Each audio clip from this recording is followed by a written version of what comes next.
Ya, Assalamualaikum warahmatullahi wabarakatuh. Saya Bu Arliana. Pada kesempatan kali ini akan menyampaikan materi tentang obat uterotonika dan penggunaannya dalam kebidanan. Ya, mari kita sebelum menyimak materi ini kita berdoa dulu ya. Semoga dimudahkan untuk memahami isinya. Ya, berdoa dipersilahkan. Ya, selesai berdoanya. Kita lanjut ke ya. Sebelum kita tahu uterotonik ya, kita bahas dulu untuk oksitosin. Oksitosin ini adalah obat yang mempunyai efek oksitosin ya, yang dimana oksitosin ini adalah obat yang merangsang kontraksi uterus. Sehingga kita simpulkan bahwa oksitosin itu adalah obat yang merangsang kontraksi uterus. Nah, istilah lainnya adalah uterotonika. Kemudian, obat uterotonika ini biasanya digunakan dalam proses persalinan ya, yaitu untuk induksi ya, yang kita kenal biasanya dipacu ya. Kemudian penguatan persalinan, pencegahan penanganan perdarahan postpartum ya, setelah bersalin, pengendapan darah akibat abortus incompletus dan penanganan aktif pada kala 3 persalinan. Ya, mekanisme pengeluaran oksitosin pada saat persalinan, di mana pada usia kehamilan yang aterem cukup bulan, terjadi tekanan terhadap serviks uteri yang menimbulkan rangsangan terhadap hipotalamus, ya. Kemudian rangsangan terhadap hipofise sehingga memicu untuk mensekresikan oksitosin, ya, yang memicu kontraksi uterus, ya, terutama di bagian fundus, ya. Makanya di sini muncul adanya persalinan. Ada 3 jenis oksitosin yang sering digunakan di Opsgyn ya. Yang pertama adalah oksitosin dan derivat ya, kemudian alkaloid, ergot dan derivatnya, dan beberapa prostaglandin semistatik. Ya, yang pertama adalah oksitosin ya. Cara kerja oksitosin adalah merangsang otot polos untuk berkontraksi lebih kuat pada akhir kehamilan, saat persalinan dan pada masa nifas ya. Bekerja lebih cepat pada 2-4 menit setelah injeksi intramuskuler, di bawah 1 menit setelah injeksi intravena ya. Untuk pemberian secara infus secara kontinu akan memberikan respon cepat terhadap uterus secara perlahan dan mencapai kondisi stabil dalam 20-40 menit ya. Dosis dan sediaannya yang ada di biasa digunakan ya, yaitu 10 unit yang bisa diberikan secara IV ataupun IM. Nah, uterotonik ini ya termasuk uterotonik profilaksis yang direkomendasikan oleh WHO. Namun bila oksitosin yang diberikan secara oral itu mudah rusak ya, karena dipengaruhi oleh chymotrypsin, yaitu yang membantu dan mengubah protein menjadi asam amino atau protein dalam bentuk yang lebih sederhana sehingga mudah rusak ya. Nah, ini adalah gambaran oksitosin ya. Dalam kemasannya berbentuk ampul, kemudian berisi 1 mili oksitosin ya. Sediaannya terdapat 10 intraunit ya yang bisa diberikan secara IV ataupun IM. Nah, cara kerja oksitosin ini ya, oksitosin disimpan dan dilepaskan oleh hipofise posterior menyebabkan pengeluaran susu pada wanita menyusui ya, karena adanya kontraksi sel myoepitel sekeliling alveoli mamae ya. Kemudian meningkatkan kontraksi uterus dan frekuensi kontraksi ya, biasanya ini pada fundus untuk pengeluaran janin dan plasenta ya. Namun, cara kerja oksitosin ini dipengaruhi oleh kondisi uterus hamil atau tidak ya. Jadi kalau tidak hamil ya nggak bisa digunakan atau tidak bisa bereaksi. Kemudian pada kehamilan, sensitif uterus terhadap oksitosin ini sering dikaitkan dengan sering bertambahnya usia kehamilan ya. Semakin bertambah usia kehamilan, semakin sensitif atau semakin peka terhadap oksitosin. Nah, untuk indikasi pemberian oksitosin ya, yaitu induksi partus arterem ya, yang sudah cukup bulan, kemudian mengontrol perdarahan postpartum dan menghilangkan pembengkakan payudara, biasanya diberikan intranasal ya. Ya, kontraindikasinya ada banyak sekali ya. Silakan nanti bisa dibahas satu persatu atau kita untuk bahan diskusi ya.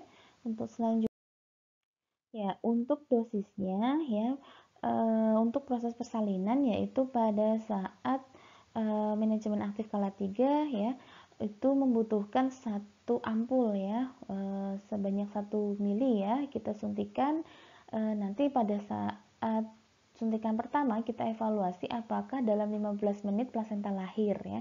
Jika plasenta tidak lahir, kita lakukan suntik oksi yang kedua yang 1 mili lagi, jadi total ada 2 mili ya, sambil evaluasi 15 menit kemudian ya.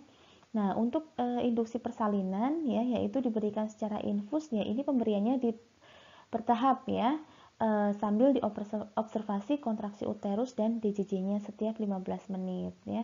Jadi harus bertahap untuk proses induksi atau pacu proses persalinan.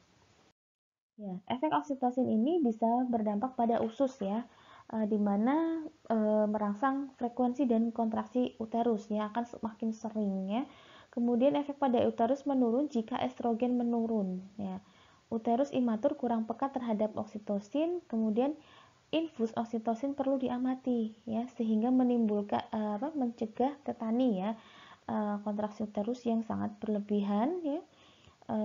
Kemudian bisa meningkat sampai 8 kali lipat pada usia kehamilan 39 minggu. Kemudian efek pada payudara ya menyebabkan kontraksi otot polos myoepitel ya sehingga nanti air susunya mengalir ya. Kemudian sediaan oksitosin juga memperlancar ejeksi susu atau pengeluaran susu serta mengurangi pembengkakan payudara pasca persalinan. Nah, untuk oksitosin ini juga ada yang oksitosin alami ya untuk memicu mengalirnya air susu yang lancar ya, yaitu dengan pijat oksitosin di bagian punggung. Nanti kita akan bahas pada pertemuan nifas ya. Nah, kemudian efek terhadap kardiovaskuler ya, di sini timbul relaksasi otot polos pembuluh darah pada dosis besar ya, penurunan tekanan sistolik, warna kulit merah, aliran darah ke ekstremitas menurun, takikardi dan curah jantung menurun. Jadi memang perlu diperhatikan sekali dalam penggunaan oksitosin ini karena menimbulkan penurunan tekanan darah ya. Kemudian curah jantung pun menurun. Jadi ibunya takutnya lebih lelah, kemudian kesakitan, dan bayinya juga kekurangan oksigen. Kemudian yang kedua adalah alkaloid ergot dan derivatnya. Ya, alkaloid ergot ini bersumber dari jamur gandum Clavicula purpurea ya, yang berdasarkan efek dan struktur kimianya itu ada 3 ya, ergotamin, kemudian dihidroergotamin dan alkaloid amin. Ya, farmakodinamik pada uterus ya. Alkaloid ergot ini meningkatkan kontraksi uterus ya, sama dengan oksitosin ya. Namun di sini memberikan efek yang paling kuat dibanding ergot lainnya ya. Di sini efek sampingnya sebanding dengan dosis yang diberikan. Pada dosis yang rendah, peningkatan amplitude dan frekuensi diikuti relaksasi sempurna ya. Kemudian pada dosis yang besar ya terjadi kontraksi uterus tetanik ya, dan tonus otot tetap tinggi dalam keadaan istirahat. Kemudian dosis yang sangat besar terjadi kontraksi uterus yang berulang dan lama ya. Jadi di sini dosis yang besar bisa menimbulkan efek yang agak lebih panjang ya, walaupun dalam kondisi istirahat itu tetap berlangsung kontraksinya. Ya, farmakokinetik ergot ya, ergotamin ini diabsorpsi secara lambat dan tidak sempurna melalui saluran cerna ya. Obat ini mengalami yang pertama adalah metabolisme sehingga kadarnya di dalam darah itu sangat rendah. Tingkat puncaknya dicapai dalam 2 jam. Pemberian bersama kafein akan meningkatkan absorpsi. Kemudian dosisnya ya bila diberikan secara IM adalah 1/10 dosis oral ya, tapi absorpsinya lambat sekitar 20 menit.